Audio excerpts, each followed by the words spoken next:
467, c'est le nombre de sondages réalisés durant l'élection présidentielle de 2022, près de 5 fois plus qu'en 1981. En l'espace de 40 ans, les commandes d'enquête d'opinion n'ont cessé d'augmenter, faisant de la France l'un des pays qui consomme et produit le plus de sondages après les États-Unis.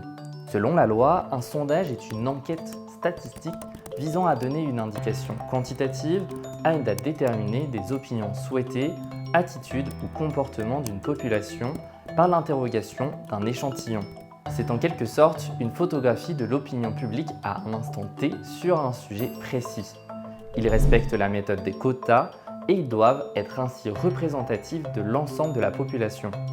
Aujourd'hui, les sondages sont au cœur de la vie politique et on a fini par croire qu'ils sont le miroir parfait de l'opinion. Mais qui en sont les commanditaires et les fabricants? À un an des élections présidentielles de 2027, les sondages se multiplient déjà et font l'objet de nombreuses questions dans les médias.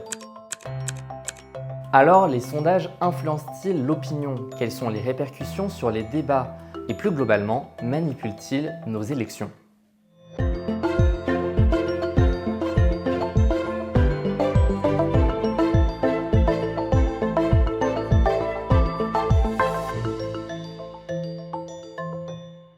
Des instituts de sondage connus comme OpinionWay, Harris Interactive ou encore Ipsos. En France, on compte seulement une dizaine d'instituts qui produisent des sondages d'opinion. Ils sont principalement connus pour les données qu'ils nous offrent sur la vie politique française. Pourtant, selon Mathieu Gallard, directeur d'études chez Ipsos BVA, les sondages d'opinion ne représentent qu'une petite part du chiffre d'affaires de ces instituts qui produisent également des enquêtes de tout type, comme sur des tendances sociétales ou des études de marché, ou encore sur des sujets pratiques ou d'habitude qui touchent les Français. Par exemple, le 26 janvier 2026, l'IFOP a publié 2 résultats de sondage sur son site internet. L'un, commandé par plusieurs médias, concernait des intentions de vote des Parisiens lors de prochaines élections municipales. L'autre, réalisé en association avec la Fédération bancaire française, s'intéressait au rapport des Français à leur banque, les intérêts divers donc, et qui montre que les sondages sont un écosystème varié. Quand on parle de sondages, il faut donc bien différencier les sondages d'opinion, ceux qui concernent notre vie publique et politique, des autres enquêtes menées par ces instituts. Mais alors, qui commande à ces instituts ? Parmi les principaux acheteurs, on retrouve les médias. Les sondages occupent aujourd'hui une place centrale dans le traitement médiatique de la politique. Ils sont plus seulement des outils de mesure, mais de véritables éléments de narration. Comme l'explique Hugo Touzé, le sondage est devenu une source journalistique à part entière et l'opinion une modalité de traitement de l'actualité politique. Et en période électorale, ils s'en servent pour nourrir leur ligne éditoriale et pour s'assurer d'avoir un sujet à traiter, même en l'absence d'événements majeurs. Début février 2026, par exemple, le groupe EBRA a commandé à Ipsos BVA 5 sondages sur les intentions de vote à Lyon, Besançon, Strasbourg, Annecy et Grenoble. Ce type de sondage permet de nourrir l'actualité des municipales et pour Hugo Touzé, interrogé par Le Monde, les sondages reflètent ce qui intéresse les médias qui les commandent. Cette mise en avant des sondages pose la question d'une éventuelle influence idéologique par le choix des sondages à relayer, des chiffres à mettre en avant ou encore le choix du thème. Le débat public est orienté en donnant plus de visibilité à certains enjeux. La manière dont les résultats sont présentés joue aussi un rôle déterminant. Un exemple récent avec un sondage diffusé par France Info sur les présidentielles de 2027 a montré que même si les chiffres étaient exacts, la représentation graphique pouvait donner une impression biaisée des écarts entre les candidats.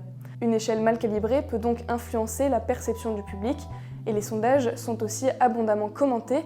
Les journalistes et les experts invités sur les plateaux télévisés en proposent des interprétations en expliquant les causes d'une hausse ou d'une baisse, en anticipant aussi les conséquences stratégiques pour les candidats. Et cette reprise sur les plateaux contribue à transformer une photographie instantanée en un récit valable sur la durée, alors qu'un sondage reste une mesure à un instant T. Il capte un état d'esprit provisoire, susceptible d'évoluer rapidement.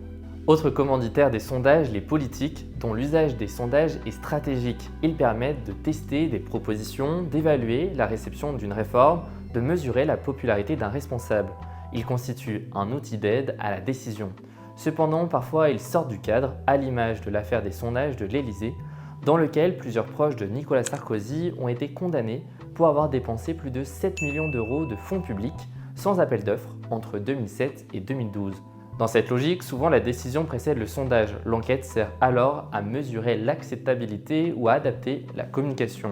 Le chiffre peut devenir un argument, affirmer que les Français soutiennent majoritairement une mesure permet de renforcer sa légitimité.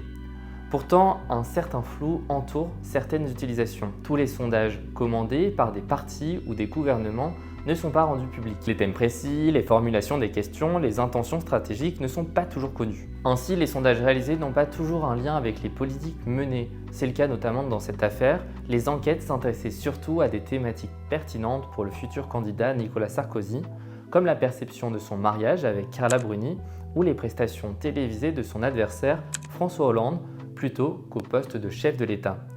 Cette opacité alimente les interrogations sur l'influence éventuelle des commanditaires. Les instituts de sondage financés par des acteurs publics ou privés évoluent dans un environnement économique et médiatique qui peut orienter les sujets étudiés, et ce sans manipulation directe, mais par le choix des thèmes ou encore des angles. Les médias et les acteurs politiques participent ainsi à l'ensemble de la construction d'un agenda. Au-delà des institutions, les partis politiques passent aussi commande. En juin 2019, l'association des amis de Martine Vassal, alors pressentie candidate à l'élection de Marseille mais pas encore déclarée, a acheté un sondage à Pollingvox, la plaçant en tête de popularité à Marseille en vue de l'élection de la municipalité. Le problème, selon Le Point, c'est que l'Institut était alors en partenariat avec le conseil départemental dirigé par la fameuse Martine Vassal. La commission des sondages a estimé que cela ne dérogeait pas à la loi, précisant que c'est aux citoyens de juger si on peut accorder sa confiance à un sondeur engagé contractuellement avec son commanditaire. Comprendre qui achète et qui produit les sondages est donc essentiel pour les décrypter. Leur influence sur l'opinion dépend moins de leur existence que de la manière dont ils sont sélectionnés, commandés et mis en scène dans l'espace public. Les sondages et ceux qui les créent sont pris au sérieux quant à leur possible impact sur la vie politique.